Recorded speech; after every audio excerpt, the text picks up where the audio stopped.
Alors, la souveraineté alimentaire est un concept qui a été forgé dans le cadre des mouvements altermondialistes, en fait.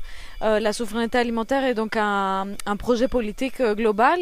Il s'agit tout d'abord de sortir l'agriculture de l'OMC, de l'Organisation mondiale du commerce, faire en sorte que l'agriculture soit pas considérée comme que les produits agricoles ne soient pas considérés comme des marchandises comme les autres.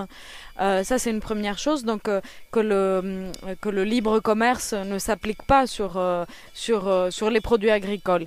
Une deuxième chose, un deuxième aspect de la souveraineté alimentaire, c'est agir sur les politiques agricoles, comme la PAC, donc la politique agricole commune au niveau européen, mais il y en a en Suisse aussi, il y a des politiques agricoles nationales. Agir sur ces politiques pour retrouver une sécurité alimentaire, une souveraineté alimentaire au niveau des territoires. Alors, l'échelle territoriale diffère selon les pays, diffère selon les régions. Des fois, ça peut être au niveau d'un canton, ça peut être aussi au niveau d'une région, mais ça peut être aussi au niveau d'une ville ou même d'un pays. Cela dépend des capacités productives de chaque endroit.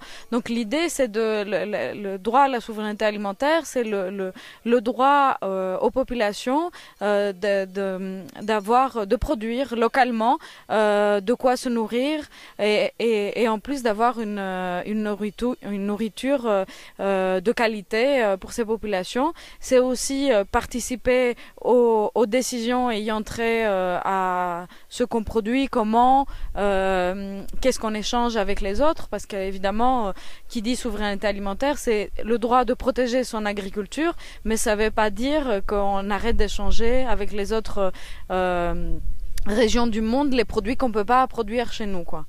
Du coup, on se rend compte la souveraineté alimentaire est un projet politique global parce que cela implique de repenser le temps de travail, ce que la mixité des tâches, de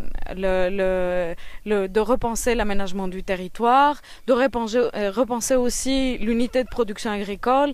Est-ce que ça doit être la famille? Est-ce que ça doit être une coopérative? Est-ce que ça doit être un groupe de personnes qui s'installent pour produire tous ensemble en partageant le travail? Bon, il y a beaucoup de formules possibles, beaucoup de choses qui s'expérimentent sur les territoires.